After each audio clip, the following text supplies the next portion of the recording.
Hello student. तो आज हम पढ़ने वाले हैं क्लास 12th बायोलॉजी का चैप्टर नंबर 9 जो कि बायोटेक्नोलॉजी के अंतर्गत आता है। और इस चैप्टर का नाम है जैव प्रौद्योगिकी सिद्धांत और प्रक्रम। यानी कि इसका मतलब है कि जैव प्रौद्योगिकी है वो किन सिद्धांतों पे काम करती है और उसके क्या प्रक्रम होते हैं, किस प्रोसेस से ये चीज़ें होती हैं, उसको हमें पढ़ना है। अब पहले बात करते हैं हम जैव प्रौद्योगिकी होती क्या है। तो जैव प्रौद्योगिकी विज्ञान की वह शाखा होती है जिसमें सूक्ष्म जीवों या सूक्ष्म जीवों के उत्पादों से मानव उपयोगी उत्पाद बनाए जाते हैं।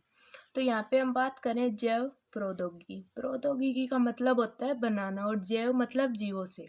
तो जीवों से हम कोई भी उत्पाद बनाते हैं जो कि मानव के लिए उपयोगी होता है, तो उसको बायो प्रौद्योगिकी होती है, जैव प्रौद्योगिकी होती है, उसके अंतर्गत लिया जाता है। जैसे कि कोई भी सूक्ष्म जीव होता है या फिर उसके उत्पाद होते हैं तो उससे हम मानव के लिए उपयोगी उत्पाद बनाते हैं, उससे कहते हैं जैव प्रौद्योगिकी।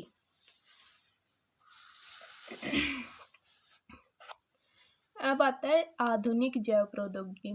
तो आधुनिक जैव प्रौद्योगिकी में क्या होता है कि इसमें पुनर्योगज डीएनए तकनीक, यहाँ पे पुनर्योगज DNA means recombinant DNA technology से जीवों में बहुमूल्य क्षमताओं के विकास को आधुनिक जैव प्रौद्योगिकी कहते हैं।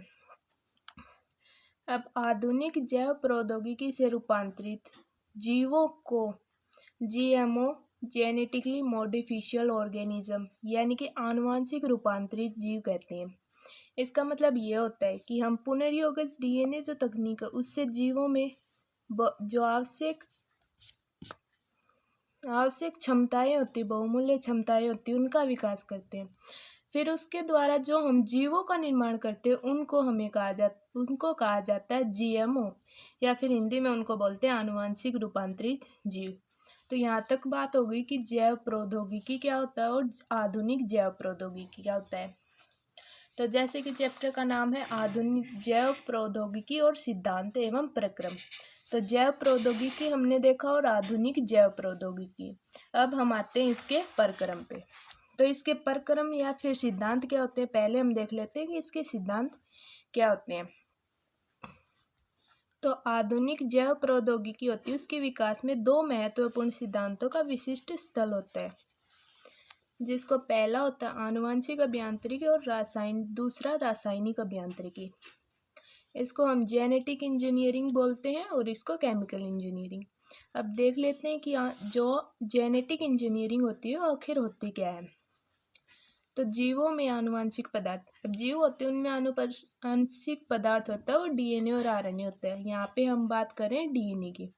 तो डीएनए में जोड़ तोड़ करके उनके दोषपूर्ण आनुवांशिक लक्षणों के जीनों को हटाकर उसके स्थान पर डीएनए में उत्कृष्ट गैसों के लक्षणों के जीनों को प्रवेश करवाना आनुवांशिक अभियांत्रिकी कहलाती है।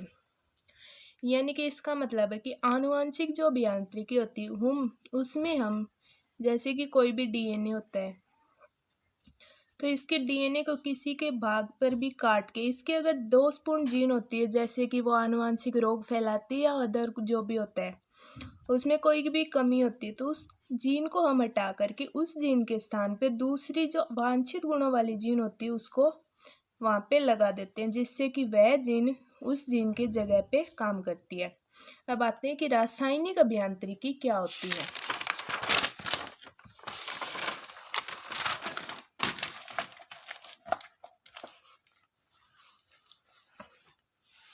और साथ में ये भी देख लेते हैं कि आनुवांशिक अभियांत्रिकी है उसका जनक कौन होता है। तो जो आनुवांशिक अभियांत्रिकी होता है उसका जनक कोलबर्ग को माना जाता है।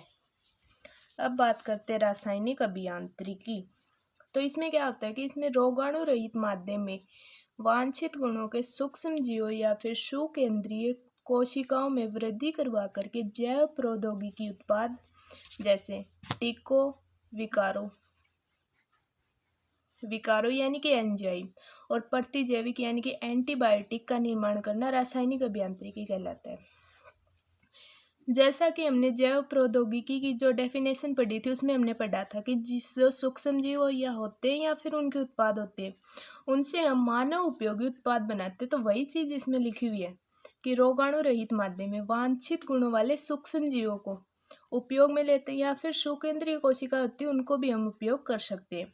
उसके द्वारा हम जैव प्रौद्योगिकी उत्पाद जैसे कि टीके, इंजेक्शन वगैरह होते हैं, विकार का मतलब एंजाइम होता है, और प्रतिजैविक जो एंटीबायोटिक होते हैं, मेडिसिन वगैरह, उनका निर्माण करते हैं।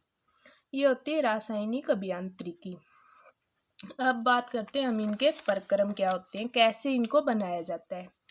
तो सूक्ष्म जीवों से मानव उपयोगी उत्पाद बनाने के लिए जीएमओ बनाए जाते हैं, जिससे हमने पीछे पढ़ा था कि जीएमओ क्या होता है और इसकी फुल फॉर्म भी हमने देखी थी। अब इसके प्रक्रम होते हैं, चरण होते हैं, वो किस प्रकार से होते हैं वो हम देख लेते हैं। पहला इसमें होता है वांछित जीन युक्त डीएनए की पहचान करना। तो मतलब हमारे पास मान लो कि ये बहुत बड़ा डीएनए है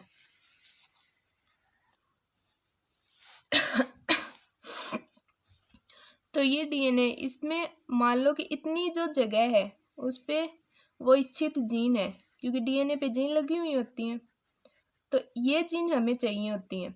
तो इस जो जगह है, जो इस स्थान है, इसकी हम पहले तो पहचान करेंगे कि ये वाली जीन है कहाँ पे। इसके बाद में जो ये जीन है, इसको हम परपोषी जो दूसरी कोशिका होगी उसके अंदर स्थानांतरित करेंगे।